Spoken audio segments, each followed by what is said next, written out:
दीनी बयानात और शरई मसाइल के लिए हमारे चैनल को सब्सक्राइब करें।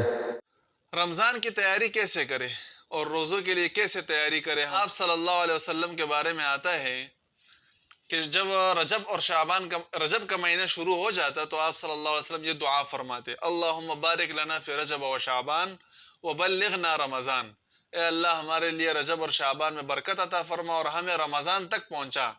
तो रजब और शाबान के महीनों में आप सल्लल्लाहु अलैहि वसल्लम और सहाबा किराम रज़वानुल्लाहि अलैहिम अजमाइन रमज़ान के लिए तैयारी शुरू फरमा देते थे। तैयारी का मतलब यह है कि इबादत में इजाफा कर देते थे।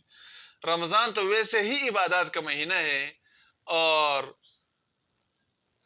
अल्लाह के ख़जानों से लेने का महीना है, लेकिन रजब और शाबान में आप सल्लल्लाहु अलैहि वसल्लम अपनी इबादत ज़्यादा फरमाते थे। हज़रत आयशा रज़ी अल्लाह तआला अन्हा इरशाद फरमाती है कि शाबान के महीने में आप सल्लल्लाहु अलैहि वसल्लम बाकी महीनों से रोज़े ज़्यादा रखते थे। तो रमज़ान में तो वैसे भी इबादत होगी, तो इबादत को ज़्यादा तवज्जो देनी चाहिए। यही रमज़ान की तैयारी है।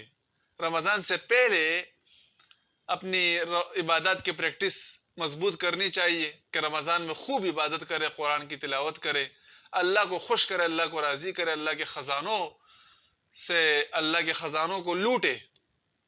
ये लूटने का महीना है। अच्छा, जो लोग कारोबारी होते हैं तो उनके लिए तो तैयारी ये है कि वो डिस्काउंट करे। और हदीस शरीफ में है कि कोई रोज़ादार को अगर एक घूंट पानी पिलाता है या एक घूंट लस्सी पिलाता है या एक खजूर खिलाता है तो उसको भी सवाब मिलेगा रोज़े का पूरा। तो जो कारोबारी लोग हैं, खुसूसन खाने की जो चीज़ें होती है तो उनमें डिस्काउंट होना चाहिए। जैसे अभी सऊदी ने ऐलान किया कि 50% डिस्काउंट होगा खुराक के अशिया में, बल्कि बाज़ चीज़ों में तो 70% डिस्काउंट कर दिया। यानी एक चीज़ अगर 100 रुपये की मिलती है तो वो 30 रुपये में मिलेगी। कितनी बड़ी बात है, कितने बड़े अजर और सवाब का काम है।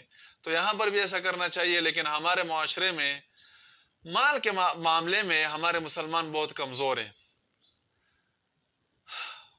माल कमाने के लिए रोज़ा भी छोड़ देते हैं, रोज़े भी नहीं रखते, इतनी बदबख्ती है। और पैसा ज़्यादा कमाने के लिए धोखा, फ्रॉड भी नहीं छोड़ते, झूठ भी नहीं छोड़ते।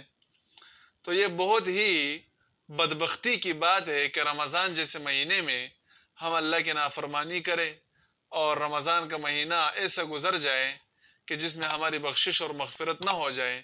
इससे बड़ी बदबख्ती और बदकिस्मती किसी की नहीं हो सकती।